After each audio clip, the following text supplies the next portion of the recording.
Everyone, welcome to the RotoGrinders Morning Grind Podcast. I'm your host, Stevietpfl. It is time for NFL Week 15.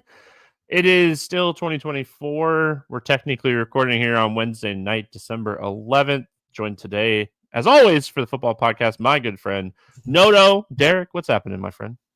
Yeah, what's up? Just trying to get ready for Christmas, getting all those last-minute shopping done. I've done a lot better this year than in years past. Don't have to pay the expedited shipping on December 22nd. It's kind of nice. Well, I think I'm probably 95% done. I have a couple small things to do. 2 weeks before Christmas, 95% done. Pretty good. Yeah. Problem is wrapping it all. I have I think I have 17 nieces and nephews now, so a lot of wrapping to do. Luckily, this time of the year, my wife gets into the wrapping spirit every once in a while, so grab a bottle of wine and spend a couple nights wrapping some Christmas gifts. So that's always fun. Yeah, I got some lessons on how to wrap for my girlfriend. So yeah, I'm right there with you. I'm that person that doesn't care. So you could my kids know which gifts are from me and which ones are from my wife. Who wraps what. So it's funny in that aspect, but I honestly don't care that much. So be thankful for what you get, children. All right. So we have 12 games on DraftKings, 13 games on FanDuel. FanDuel has their big what is it, the fantasy championship online thing this weekend. WFFC fan championship, $1 million to first. I think it's a $250 buy-in, 11,000 people. I have a few tickets that I've won throughout the year, so going to fire a couple shots at that. DraftKings, their normal stuff, and then I think we have 2 games on Monday night as well. That I know. The only reason I know that is because you and we do premium content at RotoGrinders, and Meansy messaged us today to let us know that we have a expert survey to do on Monday. So hey, we'll have good content for Monday for the football stuff. So be on the lookout for that. But let's jump in. How was your week 14? Did you have any Josh Allen shares? Man, so on the other show we talked about playing the 3 running backs with Josh Allen and maybe Tyreek Hill, Justin Jefferson, and I didn't do that. So no, I didn't have a great week. How about you? So my main team was awful for the 3rd straight week, but I had a really good Josh Allen team that had Charbonnet, Shakir, Jennings. Had Keenan Allen done anything, I finished 10th and was within 6 points of making an extra couple grand. So had a really good team, was good. I still think I ended up losing money because my main team was so bad. But yeah, that was one of 3 Josh Allen teams that I had. So the other 2 Josh Allen teams weren't great, but it did that build worked out really well. If you played Josh Allen with Granado and Charbonnet, you probably had a really good week because they combined for more fantasy points than my main team did. So the 3 of them alone. So yeah, we'll obviously we'll talk about that situation when we get to that game. A lot of good games this week, so let's jump in, talk some football. What hurt? AOC getting hurt. That was not. Yeah, he was doing okay. Yeah, he was doing okay. Probably wouldn't have mattered, but it didn't help. My biggest problem was I only played one of the value running backs. I did not play Charbonnet with, and I played Kamara, and Kamara didn't do anything. So. That was where my main lineup went kind of bad. You're gonna win some weeks fading the chalk. You're gonna lose some weeks fading the chalk. In your main lineups, and it just was one of those weeks where chalk went bonkers. Jefferson did his thing. So yeah, Minnesota, Dallas at Carolina is where we start. I said there's some good football games on the slate. This game has a 43 total. Carolina a 3-point favorite. Let's start with the Dallas side here.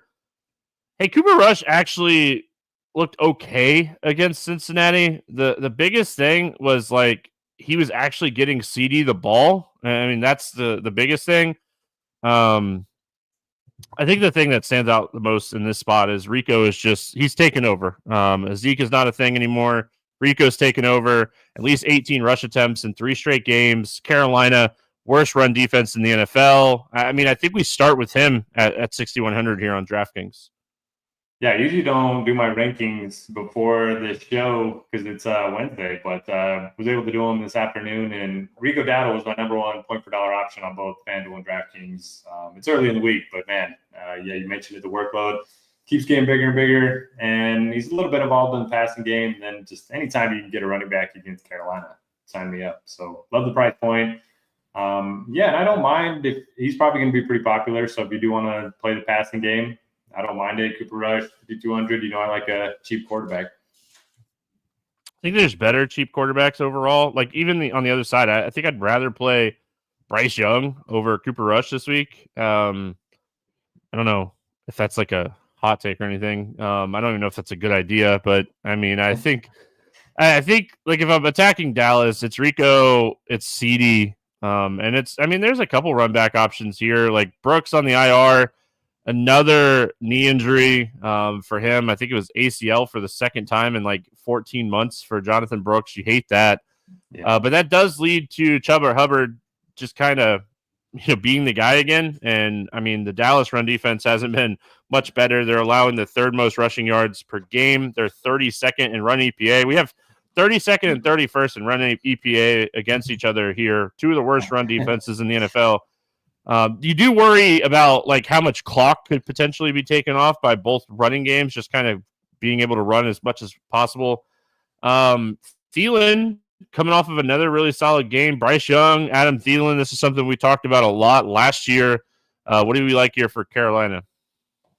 Yeah, I was going to say Dallas' defense has been a little better recently, but yeah, they were torched by Jamar Chase and Chase Brown last week. So I like the Carolina side too. I think it's one of the better games.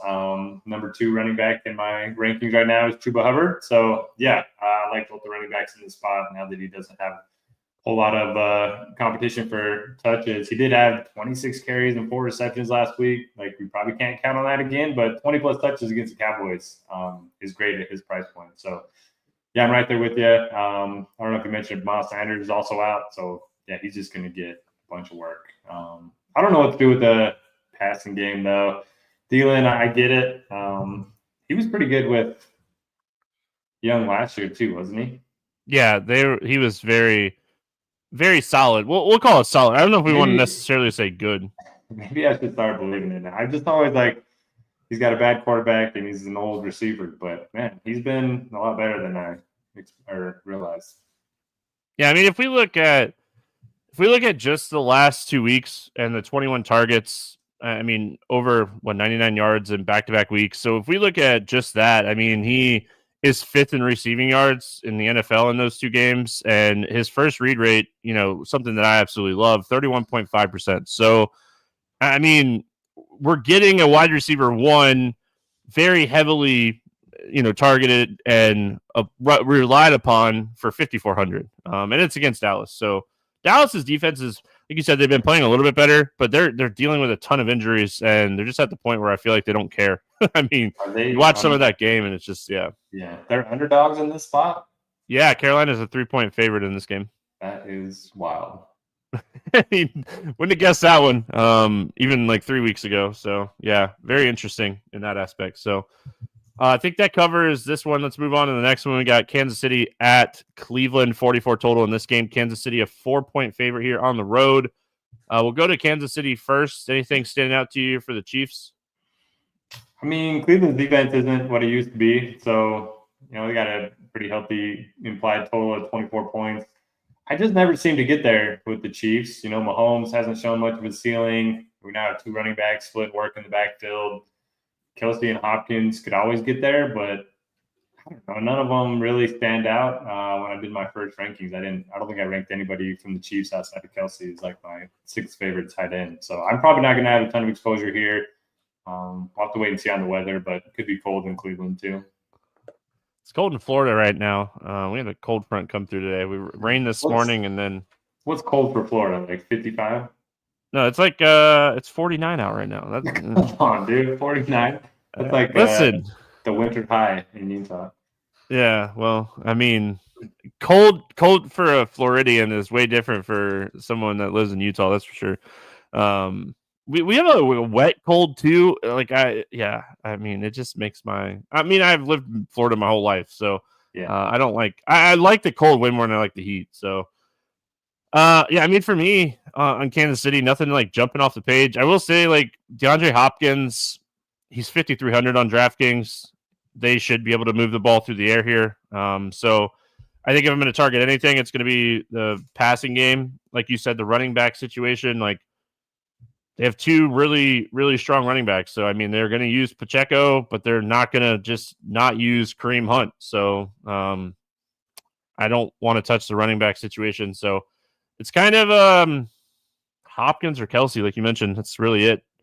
Don usually brings up Tuesday against Jameis. Yep. Good call. Yep. 3,700. I like that call. I did not initially write them down, but I do like that call. Jameis, man. Fantasy gold. Let's go to the other side here. Let's go to the Cleveland side. Anything that you're liking here for Cleveland? Yeah, we'll have to see. Is Tillman back in practice yet? He was a limited practice on Wednesday. All right. So, I mean, if he's back, then it'll muddy things up a little bit. If he's out, I'll definitely go to Njoku. Chiefs have been struggling against tight ends all season. They're 31st in fantasy points allowed. Looks like Njoku's dealing with an injury too, but hamstring. Yeah. Any exposure to this passing game with Jameis is fine with me. Yeah, I mean, I want Njoku to be okay, and I hope it's just kind of maintenance on the hamstring. I know they said like he's day to day. 30 targets over the last two games. You mentioned how bad the Chiefs. I don't even know if the Chiefs defense is bad. They're just so good at so many aspects. They just kind of let tight ends be the thing that they're weak to. So, I mean, Judy at 6,200, I think is priced fairly. Elijah Moore, I think, takes a downgrade like if Tillman comes back. So, I mean, it's Judy or Njoku. If Njoku sits, do we take some shots on Jordan Akins at 2,700? So I want to say he missed one game earlier, and Akins did like nothing. But that was with Watson, though. That's true. That is true. That was early in the season. So, I would probably. How cheap is he? He's 2,700. Okay. Yeah, I'm in. Yeah, I mean, Jameis is chucking, and I think this is a different situation in week 2 and 3. I think it was like week 2, 3, and 4. Just a different situation. Dude, Watson, yeah. You know what the worst is the first two starts for Jameis, I played Judy over Tillman, and then the next 4 weeks I played either Elijah Moore or Tillman over Judy, and he's just crushed. Oh, Jameis out there chucking, man. Yeah. Oh, I like Jameis in a Cleveland uniform. It's fun to watch. All right, we got Miami at Houston. 47 total in this game. Houston a 3-point favorite. Pretty big game for my Dolphins. They kind of need to win this game. We'll go to Miami first. We talked a little bit about Jonnu Smith last week. He had 0 catches and 0 targets in regulation last week, and then had 3 catches for 44 yards with a touchdown in the final drive in overtime against Jets. Really got it going in overtime. You know, we keep talking about Achane. He again didn't have like a stellar running game, but he's just so good out of the backfield to get him so involved in the passing game. It's just, do we want to pay $7,900 for a wide receiver / running back at this point? What do you like here from Miami? I don't know. This one's kind of tough for me because I do think they're going to put up some points, but like you mentioned, Achane's expensive, and he's almost getting to the point where he's as much as Derrick Henry and Saquon Barkley. Their roles just seem a little bit more secure in terms of their touches. Tyreek Hill finally had a big game last week. It did take 10 catches and 14 targets for him to get there. But yeah, it was finally good to see him have a big game. I just don't know who to trust here. Do you have a stronger take than I do?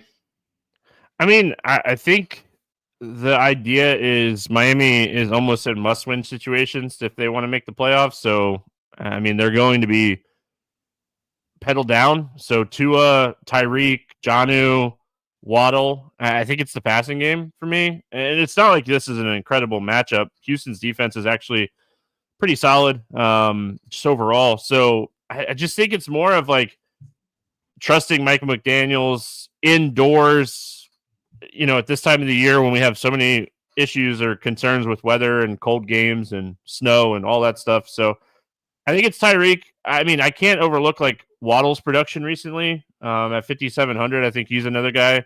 So I might play a little bit of Tua and just hope that like you get that like high scoring game where Miami puts everything on the line. Because I mean, like I said, they're basically in must win. What are they? They're like 6-7, right? So, Miami has to kind of win out at this point if they want to try to make the playoffs. Yeah, that was a fun game last week against the Jets. I don't know if I'd necessarily call it fun. As a Dolphins fan. Yeah. Oh, how about my Jags winning when they have a chance for the number 1 pick? They're just the worst. As a fan, you're like, what are we doing? Yeah, Dan Bach texts me every week, Jags gonna jag. It's usually when they blow a lead late in the fourth quarter, but this week it was because they won when they shouldn't have. So they have to lose this week, right? Against that's the next game we'll talk about. But don't they have to lose against the Jets this week? Like Jets being 3-10 too. Yeah. Let's go to the Houston side of this game. Houston in a much better position as far as playoffs. Not necessarily going to start talking about playoffs now. It's week 15. We got a couple more weeks before we get into that kind of stuff. But it is something that I definitely keep in the back of my mind. Miami's defense has been really stellar against the run recently. Over the last, since week 7, they've only allowed 84 rushing yards per game. It's the second fewest in the NFL. But they've been struggling a lot more with the pass, 279 passing yards. I mean, I think this is a week we fire up some CJ Stroud, Nico Collins, or Tank Dell stacks. Like Tank Dell at 5,400 just seems like a guy that could break the slate if he has that big, like 2-touchdown game.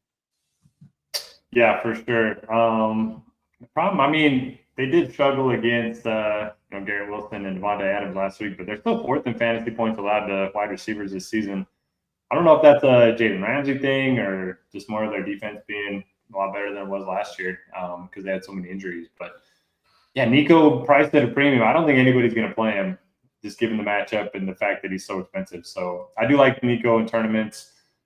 Mixon, he's priced up enough that I probably won't get there. I think I would just rather play Derrick Henry against the Giants. I think he's going to have a big game. Get Derrick Henry in December outdoors. Sign me up for that.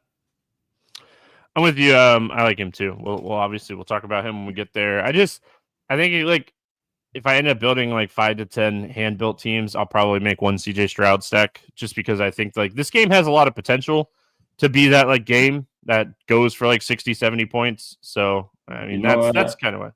You know what you need is for me to say he hasn't had a big game all year because I said that about Justin Jefferson last week on the show. So I tried to tell you. I tried to tell you about Devontae Adams and Jefferson last week. I listen. said no to Devontae too, right? Yeah, it's okay. At least I got all my bad takes out in 1 week, Yeah, well. Now I get the good ones. All right, well, I'm listening. My ears are on. We got Jets and Jags, 40.5 total in this game. The Jets are a 3-point favorite in a game that no one wants to win. We'll go to the Jets here. First, Breece Hall did not practice Wednesday, and they said that he's struggling a lot with this injury. So wouldn't be shocked if we get Breece Hall out again.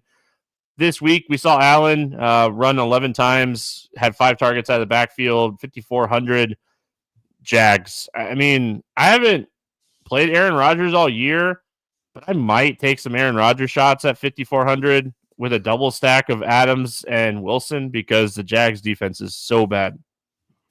Yeah, you can play anyone against the Jags. I think they've allowed the second most fantasy points to running backs too. So, yeah, Breece Hall's out. They're probably going to be chucking a lot, and then we can also target Braylon Allen. I will say Isaiah Davis played a lot more than I was hoping as somebody that played a lot of Braylon Allen. He had 10 rushing attempts and 6 targets. I was just trying to see their snap share. It's like, I looked at it earlier too, and I forget. Pull it up. Don't you love when you do that? I love when I do that. All right, so Braylon played 56% of the snaps. So that's better than I thought. And 47 for that's wrong.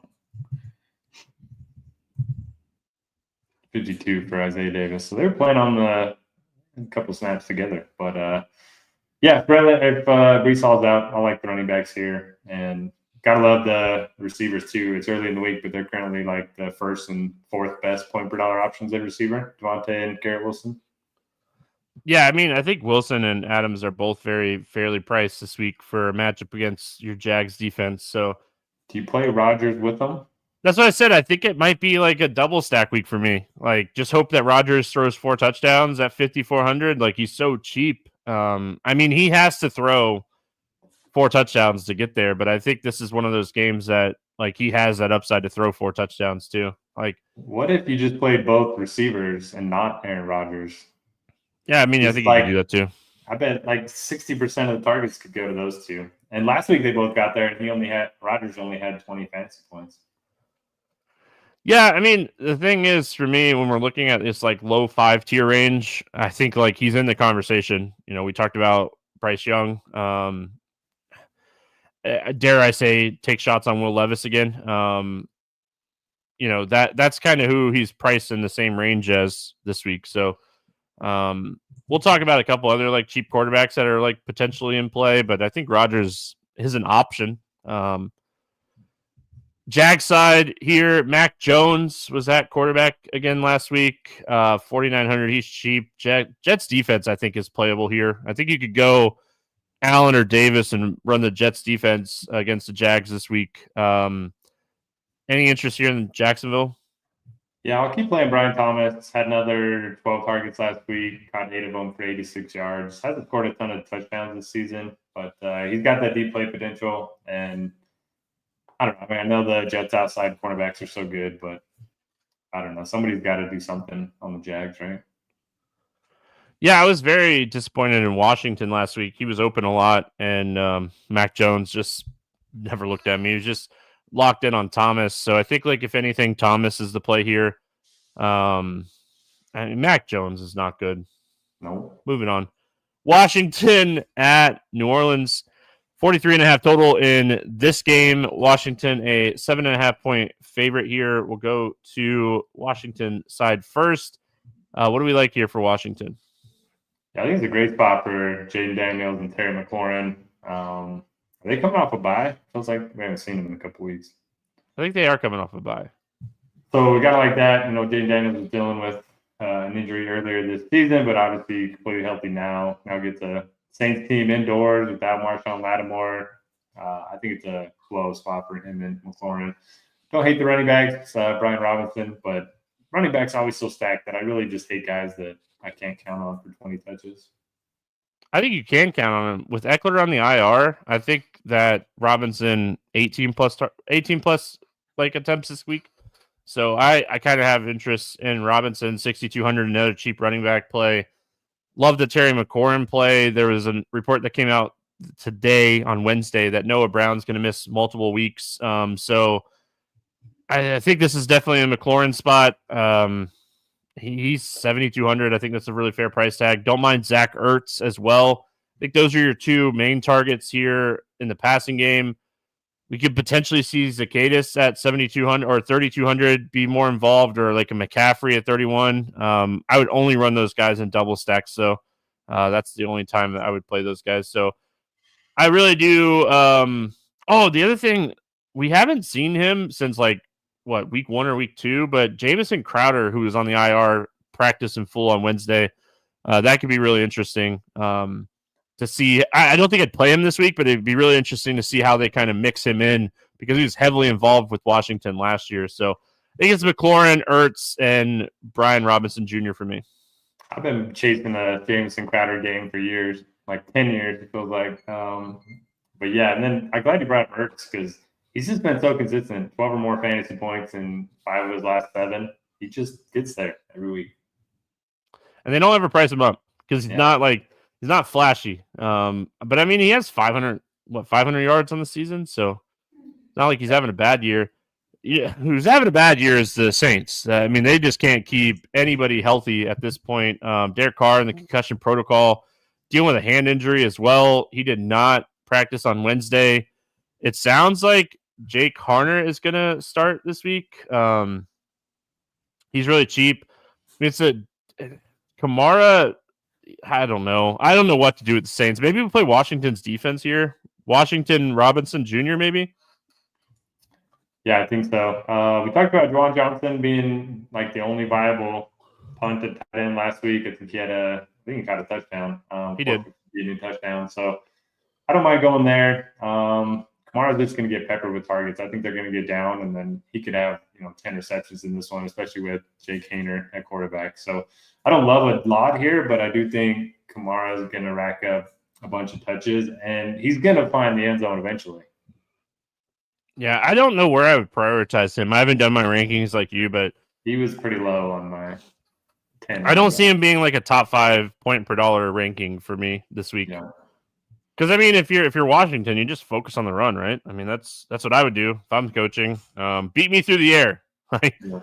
Unless Derek Carr like miraculously plays, but if Carr is out, I really don't have a ton of interest this week in the Saints. Like I said, I probably will take some shots on Kamara just because he's 7,700 and could have like 8 check down catches in this game. So yeah, I think you have 10 plus receptions. Yeah. But I do like Washington defense. Yeah, I was going to say. Yeah, like the Washington defense. All right, we got Baltimore at New York facing the Giants. This game has a 42.5 point total. The Baltimore Ravens, a 16-point favorite on the road. We'll go to Baltimore first. And, I mean, just kind of by what you were saying a few minutes ago, I think we're on the same guy here. We haven't had, like, a big Derrick Henry game, I feel like, since, like, week 3 or 4. But I feel like this is a spot where Derrick Henry could run all over the Giants here. He's 16-point favorite on the road. You don't hear that very often in the NFL. No. But, yeah, I love Derrick Henry. He hasn't scored in the last couple games after scoring. I think he scored in the first 10 or 11 games of the season. So I think he finds the box at least a couple times in this one. Giants have just been terrible, both against the run and the pass. They've allowed the 4th most fantasy points to running back so far this season, and obviously going to have a good game script. So I don't mind looking at Lamar Jackson, especially on FanDuel. I like paying up at quarterback on FanDuel. But for me, it's mostly going to be Henry and some Ravens defense. Yeah, I like that. I think it's Henry, Baltimore defense this week. I mean, the Giants, we're going to see Tommy DeVito at quarterback, 4,400. You love your cheap quarterbacks. Baltimore has the biggest run funnel in the NFL, pass funnel in the NFL. Yeah. So we don't necessarily want to play Tracy this week. He's somebody that I really liked last week as a pivot, and he ended up having a really solid game against New Orleans last week. But anyway, what are we doing with the Giants here? I don't know. What are you doing with the Giants? I don't want to play. Well, okay. I'll say this. They came out last week and they were like, well, we're going to limit Neighbors, and he ran around on 89% of the dropbacks. I mean, I think he's going to get peppered with targets in this game. He's 6,400, and this is a defense that you can beat through the air. But I will say, like, Baltimore's pass defense has been better recently.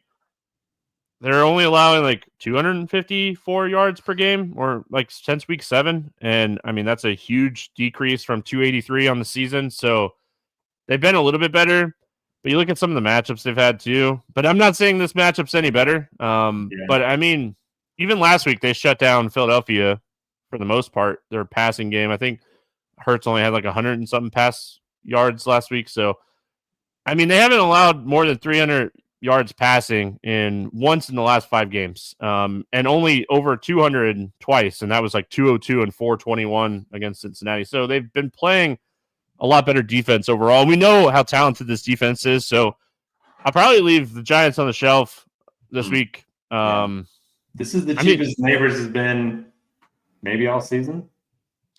The only like appealing thing for the Giants is like we know they're going to be trailing this whole game, and if you're playing some Derrick Henry, maybe run it back with like a Neighbors or a Slayton or a Robinson. But yeah.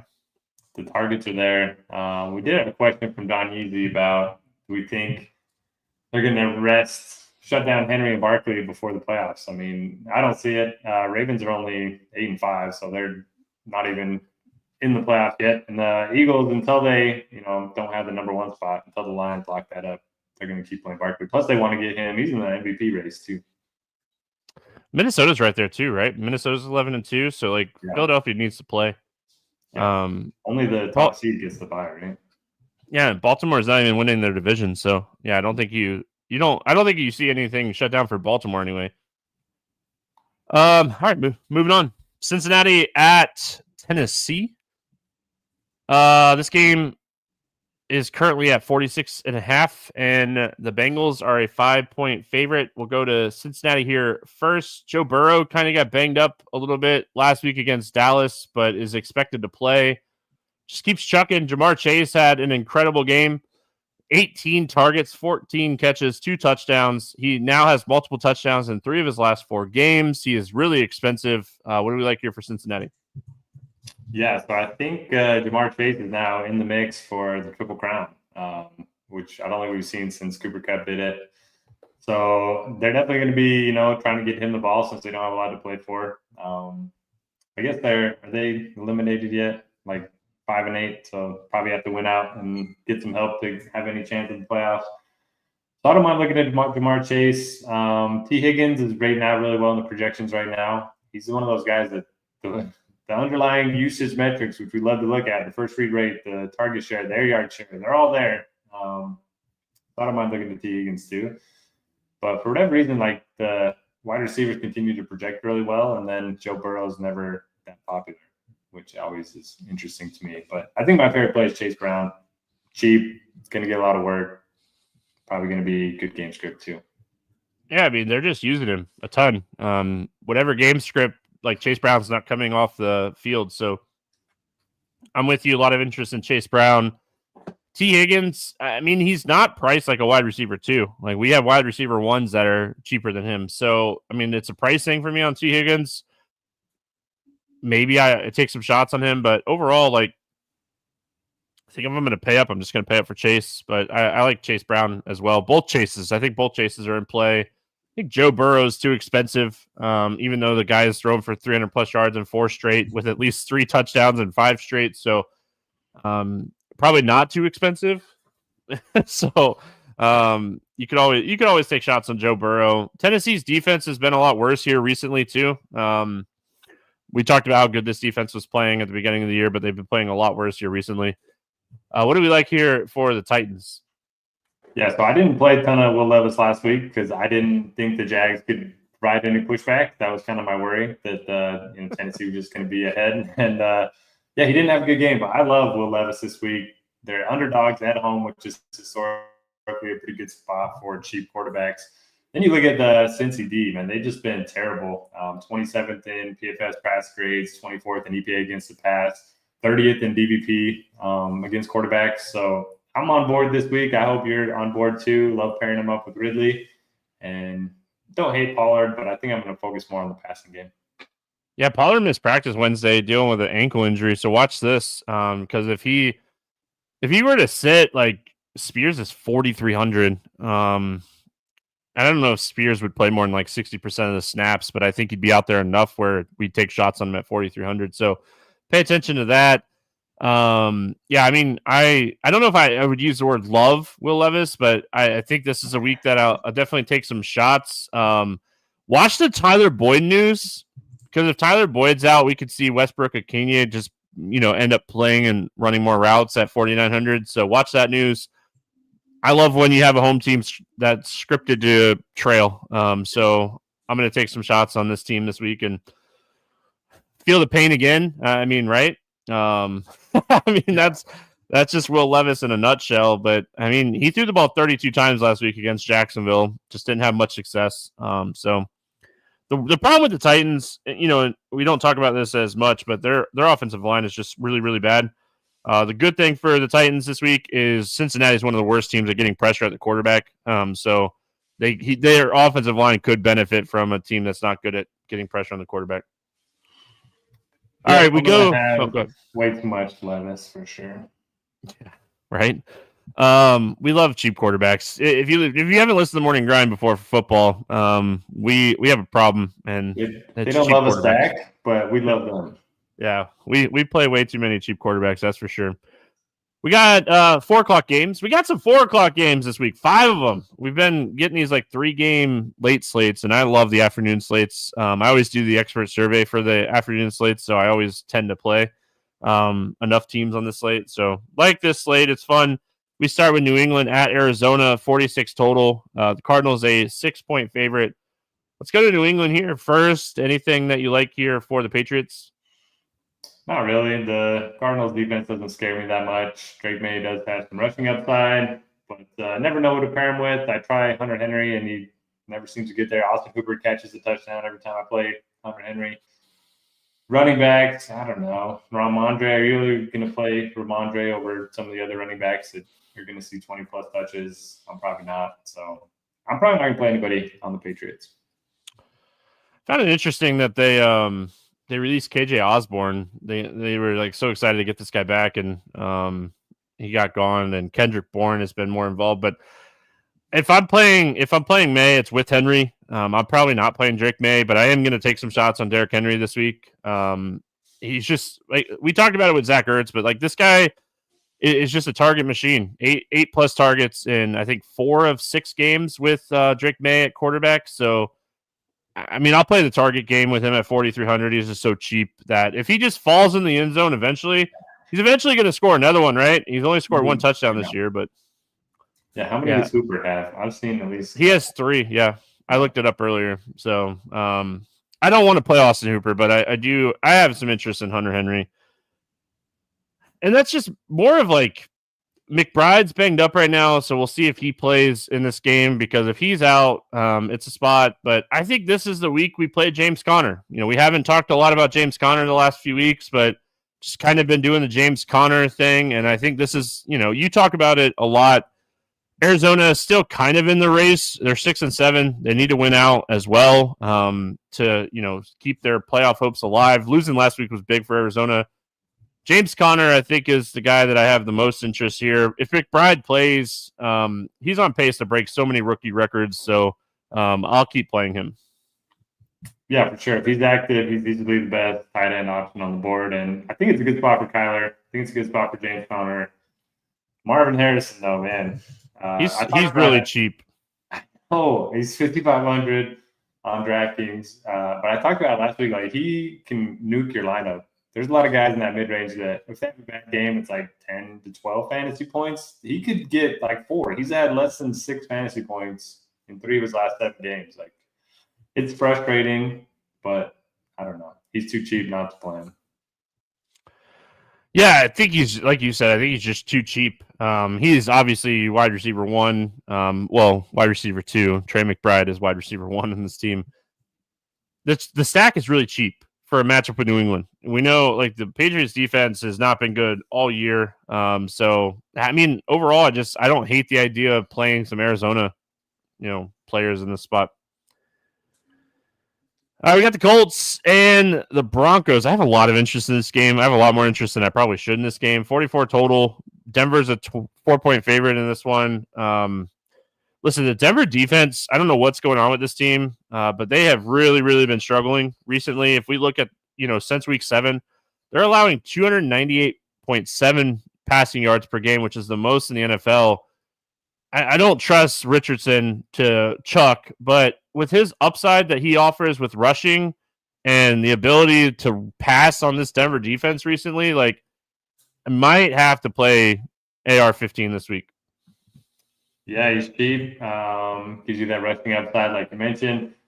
He had 3 touchdowns last game, and he's one of those guys. He can get you 25 plus, which really isn't the case for any of the other 5K running backs on DraftKings. So you got to play him in tournaments. It's just interested to see what his ownership ends up being closer to Sunday, but I don't think you need to pair him. I don't really love any of the receivers. Not going to be playing Jonathan Taylor. If you had to pick one wideout, are you going Downs? We'll see if Downs is back. So they were on bye last week. Colts coming off of bye, which I think helps a guy like Richardson. Downs is still dealing with like that shoulder injury. He sat out week 13. They were on bye last week. So we'll see if he's back. He was limited on Wednesday. I assume he'll be back. If I'm playing one of them, it's Downs. If Downs is out, I'll take some shots on Pittman. But overall, I don't think you have to play Richardson with anybody. I think you play him by himself. Yep, same. And I think he hurts Taylor's upside enough that I don't necessarily want to play Jonathan Taylor, because I think Jonathan Taylor is not going to get the 1 yard, 2 yard rushing touchdowns. I mean, Richardson's just going to vulture those. I mean, Saquon runs it in from like 60 yards, and Taylor could do that too. But I think it's Richardson. If Downs plays, I have interest in Downs. If Downs is out, I have interest in Pittman. Just the matchup more than anything else. Speaking of young quarterbacks that have kind of been doing their thing, Bo Nix is chucking. Love to see it, because he's finally showing everybody that we're not crazy as much as we've talked about Cortland Sutton. Cortland Sutton has been incredible. Denver's coming off of a week 14 bye as well, which is great for a young quarterback like Bo Nix. Do we go back to Cortland Sutton here? Yeah, we always play Cortland Sutton because that's what we do on this pod. We do. Yeah. He's just too cheap for the work he gets. Pretty good matchup, like you mentioned. Vele has been pretty good. He's been, getting a lot of targets over the last few weeks. So I don't mind going to him. He's had double-digit fantasy points for 4 of his last 8 games. Then Bo Nix, kind of just is he the slightly better Anthony Richardson? I don't think he offers like the rushing upside, but he was running a lot the earlier part of the season. Maybe not as much lately. Yeah, he hasn't been running as much. He's just been throwing on everybody. I mean, he's had some good matchups, but yeah, he's been chucking. He just, yeah. I mean, I'm not saying the Colts 5-5 rushing yards. And like the Colts defense, start the season, they were actually pretty decent, but they've been a lot worse recently as well. So I have no issues taking some shots on Bo Nix with Sutton. I think that could be like a combo that scores 2+ touchdowns. So I have no issues with that. Never owned. No, I mean, he shouldn't be. I mean, there's a lot better options than Bo Nix this week. I'd probably just end up playing just Cortland Sutton. The running back situation, there's so many good running back plays this week, and all 3 running backs are getting work. So I think the running back situation is something I just kind of stay away from. Tight end situation is not something I want to mess with. So I think it's just Sutton and maybe Bo Nix for me on Denver. Yeah, I'm with you. I don't hate the Broncos D. I know they've been giving up a lot of yards, but man, they're getting after the quarterback. 4+ sacks in 3 of the last 4. You look at their game log; they've had a bunch of double-digit scores. So Anthony Richardson can make some mistakes if they get down. Buffalo at Detroit, game of the week, 54.5 total in this game. Detroit, a 2.5-point favorite. There's a lot of teams rooting for Buffalo this week, because Detroit kind of controlling the NFC right now at 12-1. I mean, is there a more fun football team to watch this year than the Detroit Lions? Go to Buffalo here first. I mean, depending on the value, Josh Allen has to be up towards the top of the list. And I know it's easy to say that after he's coming off a game where he scored 55 fantasy points, but I mean, his ceiling in close games is just incredible. And we saw it last week. What was the final? I think it was like 42-44 or something. Yeah. It was a wild game. This game's indoors in Detroit. I mean, how do we not like Josh Allen? I like him a lot. I like Shakir at 6.1K. Yeah. 55 fantasy points? Most since 1970 for fantasy quarterbacks. That was the best. So that's the best we've ever seen in DFS. Yep. Wow. Love Josh Allen. I don't know who I want to pair him with, but I don't think you need to pair him with anybody. We saw last week 3 rushing touchdowns, and my favorite part is, I don't know if you saw it, they did the tush push like 4 or 5 times in that game. So when they get down to 1, they're not giving it to running backs. They're doing the tush push, which is always why we like Jalen Hurts. So yeah, I love Josh Allen. Yeah, it's wild because James Cook had found the end zone so many times this year. What do we think of Amari Cooper coming off of a 14 target game? He only ran a route on like 58.5% of like dropbacks, but Amari Cooper had 56% of the air yard share last week, and he was the first read 44% of the time. Like, is it time to play Amari Cooper looking at like the underlining advanced stats here at 5,300? Yeah, it probably is. We do know, Detroit, they just give up a lot of production to wide receivers because they're typically playing with the lead, and they're so good against the run that teams are throwing on him a lot. So I don't mind Amari Cooper. Don't mind Khalil Shakir. He was running some deep routes last week too, which is pretty rare for him. He's usually a low ADOT guy over the middle of the field. So maybe this is a week where I compare Allen with one of the two. Yeah, especially on FanDuel, Amari Cooper, 5,900. I kind of like that. I'll throw one more name at you here. Dalton Kincaid, full practice on Wednesday, expected back this week. Kind of in that like mid-tier as far as like tight end pricing.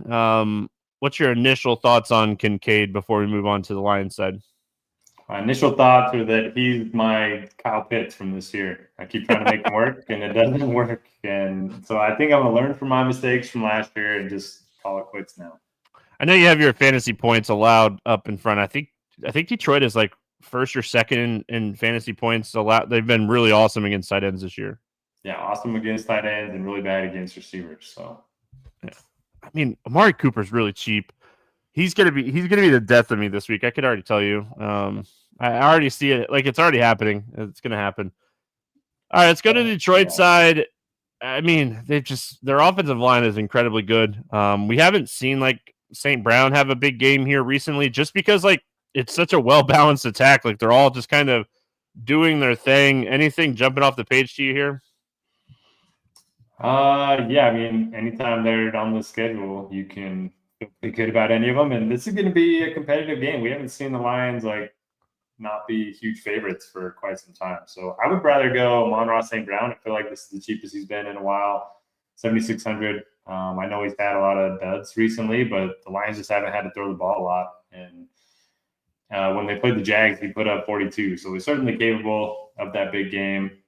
I'm probably not going to be prioritizing running backs. Buffalo's been pretty tough against the run so far this season. They're 8th in EPA. They have allowed the third most fantasy points to the position, which is kind of a weird dichotomy there, where they're somehow good against the run in the advanced matrix and then allow a lot of fantasy points. So maybe I can play some Gibbs. When I did my first rankings, he didn't make the list of the top 10. Yeah, I mean the running blocking scheme is just so good for Detroit that I throw out the running back numbers for Gibbs and Montgomery, and if I just end up in that range and I want to play them, I do.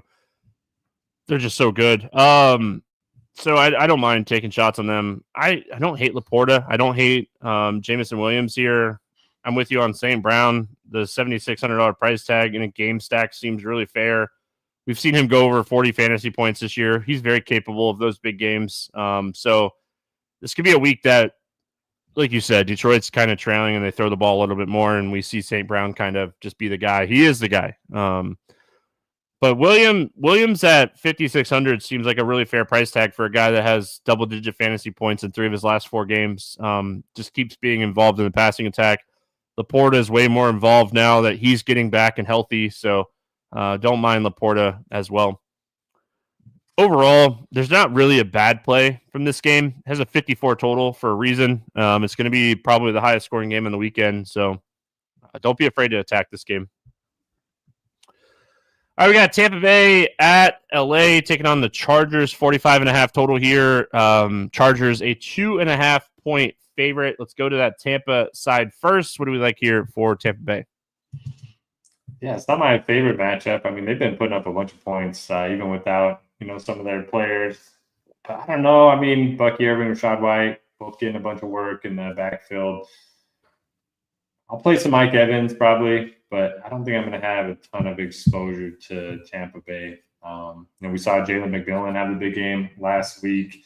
I think Evans needs to average over 100 yards per game the rest of the way to, break that 1,000-yard mark. So I'll probably play a little bit of him, but he is kind of expensive too in a bad matchup. Yeah, I mean, nothing like jumping off the page to me for Tampa outside of the fact, like you mentioned, they just kind of do their thing. If Bucky is not a go this week, I know he didn't practice on Wednesday dealing with the hip. If he's out, White's 5,800. I don't care about the matchup at that point. I would play some Rashad White just because he's going to be involved in any game script at that point. So I would play White if Bucky is out, but don't mind the Evans call. If Shepard were to sit, like he's dealing with a foot injury, if Shepard were to sit, maybe I would take some shots on Jalen McMillan, but I don't want to fall into that trap from the 2-touchdown game last week. Yeah. Chargers in this spot. I don't know. We love attacking Tampa. Justin Herbert's kind of banged up right now, dealing with a ankle injury again. Anything that you like here for the Chargers? Yeah, so it's early in the week, but right now, Justin Herbert and Ladd McConkey are number one point per dollar options at quarterback and wide receiver. McConkey didn't play last week, but if he's back, you got to love him against Tampa Bay. I play pretty much any passing attack against Tampa. I played Bryce Young and a couple of his receivers against Tampa. So, yeah, being at home, I think it's a great spot for him. They haven't been able to run the ball much since J.K. Dobbins has been out. Gus Edwards just hasn't looked great. So, I do like the spot for Herbert, McConkey. Don't mind looking to Quentin Johnson, too, in large field stuff. I don't mind the Chargers defense either. Cross-country game for Tampa. Baker, he's good for a mistake or two. So I don't mind the Chargers defense this week. I think this is a game that could go either way. It could be a high-scoring game, could be a low-scoring game. McConkey, very much in play. Herbert, very much in play. If McConkey's out, Quentin Johnston is $5K. I would take some shots on him and Josh Palmer if McConkey's out. The tight end situation still, Disley being out definitely opens up some stuff here with Hurst on the IR. Maybe we should be taking some shots on Stone Smart, I think is his name. He had 3 catches last week for 54 yards. He's 2,600. We're going to see the Chargers throw a lot in this game. So if you're looking for a punt tight end, maybe on that late slate, you could take some shots on Smart at 2,600. Don't feel great about it, but yeah. It would be more if McConkey's out, right? If Ladd McConkey sits again and Disley's out, Smart probably falls into 4 to 5 targets at 2,600 against Tampa. Yep. All right, we got Pittsburgh at Philadelphia. Should be a really awesome game, but is it a good DFS game? 42.5 total here. The Eagles, it looks like they are a 5.5 point favorite. Let's go to Pittsburgh here first. I don't think I want to play anything. That was my initial thought, was not anything. I think I'm going to play defenses from this game. I don't like either offense. Am I missing anything for Pittsburgh? No, we'll have to wait and see if George Pickens plays. If he's out, then maybe you can take a look at Freiermuth or something. But if he's active, I think I'm with you. I don't think I want to play anybody from Pittsburgh. Yeah, I fell in the Austin trap last week. That wasn't good. Even caught the touchdown, right? I know Freiermuth had a touchdown. Oh, he only had 1 catch, 1 for 10 and a touchdown. Nothing really jumping out for me on Pittsburgh. And then on Philadelphia, you can play Saquon against anybody, but I just don't think I could play 86 for him. What a disappointment for our boy Saquon last week. Gets the best matchup in the world and just doesn't have that big game that we were kind of hoping for. And it was really easy to make him work with all the value that we had last week. So I ended up playing quite a bit of Saquon. He didn't do his thing. Anything here on the Philadelphia side that you like?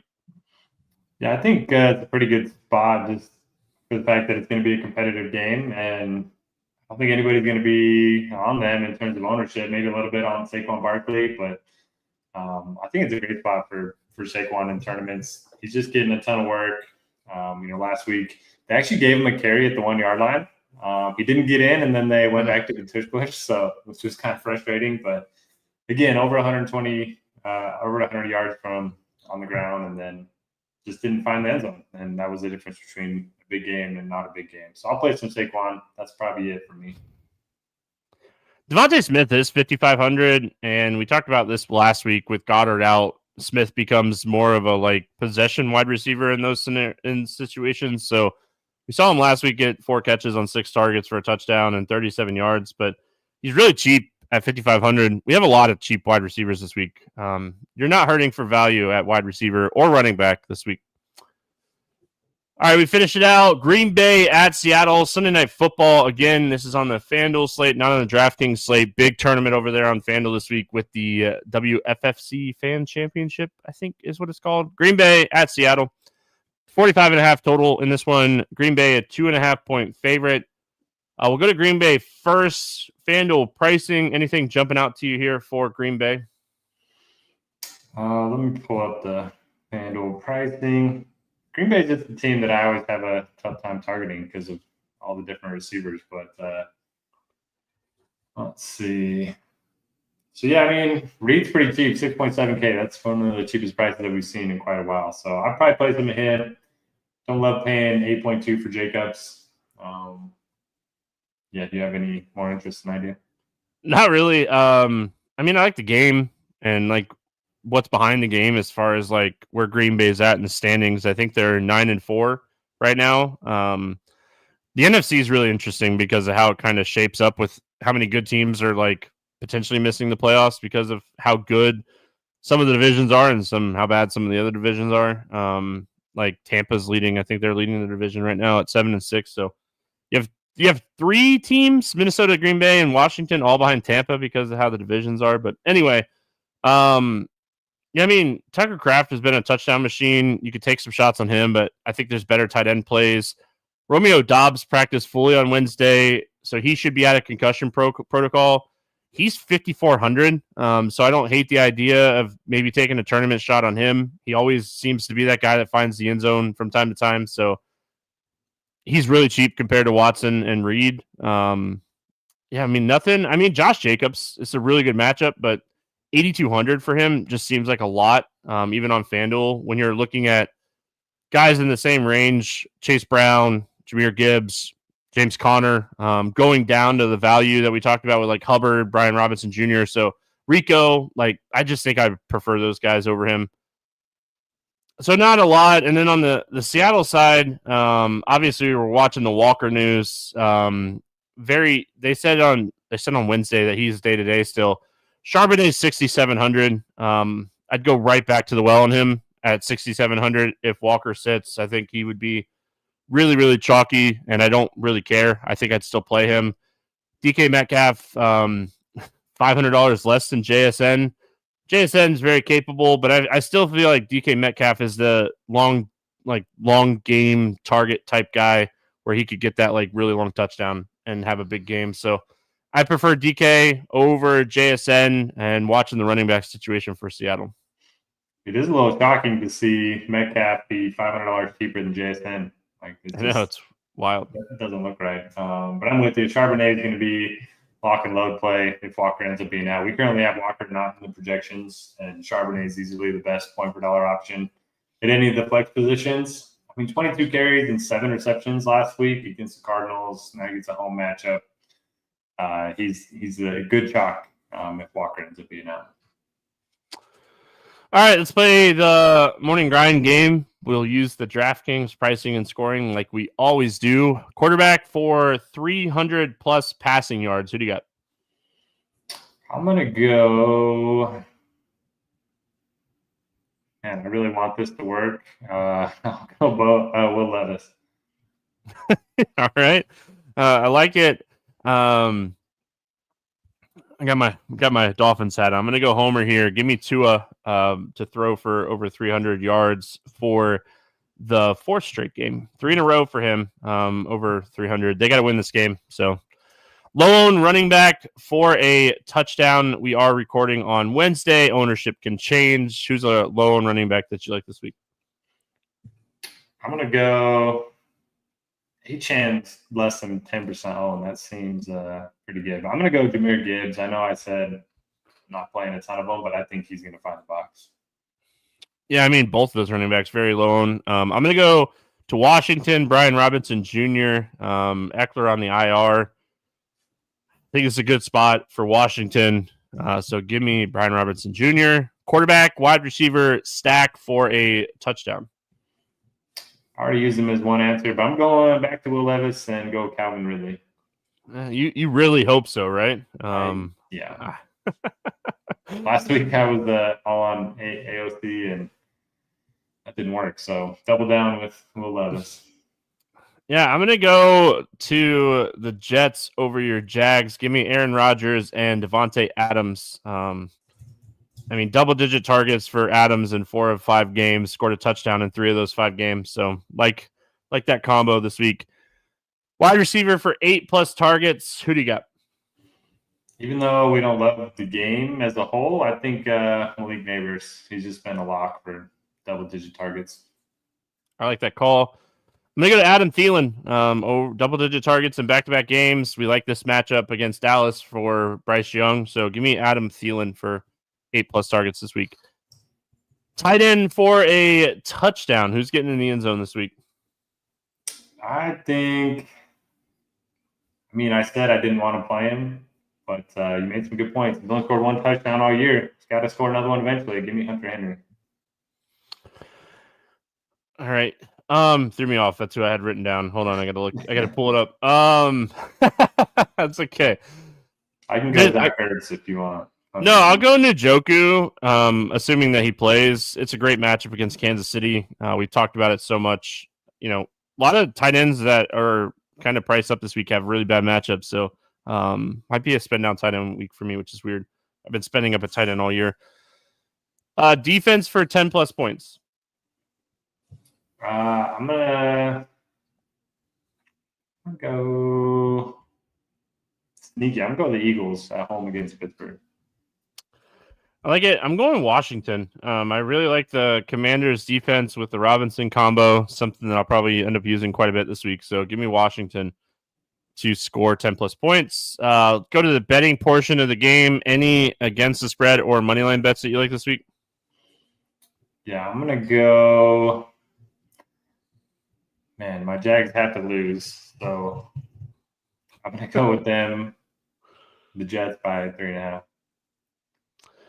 I like it. I was looking at this earlier today, and it's like nothing that was like jumping off the page to me. And I hate that because I like participating in this part of the show, but there's like nothing that I liked this week. So I'm just gonna kind of leave it at that. I didn't bet anything yet, so I'm not gonna give out anything. I do have an over/under. Is there any over/unders that you like? Yeah, I don't love anything either. It's just too early in the week. I haven't really looked at much, but I mean, Buffalo and Detroit, I kind of think 54.5 is not going to be enough. I'm going to go to, I already bet this, Colts, Broncos over 44. I think this game has some sneaky shootout potential. Denver's defense has been playing really bad recently, and their offense has been playing really good. So really, really big pass funnel. I don't think, I didn't realize how big of a pass funnel it was until I was looking at stuff since week 7. Most passing yards allowed, fewest rushing yards allowed for Denver. So see how Richardson does with that. But I think it's going to be a high-scoring game. Any player props or pick and plays that you like this week?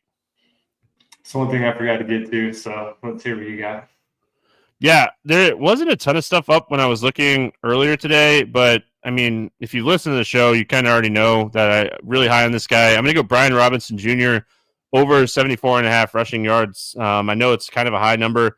With Eckler out, Washington a huge favorite. I think they're going to get Robinson involved this weekend.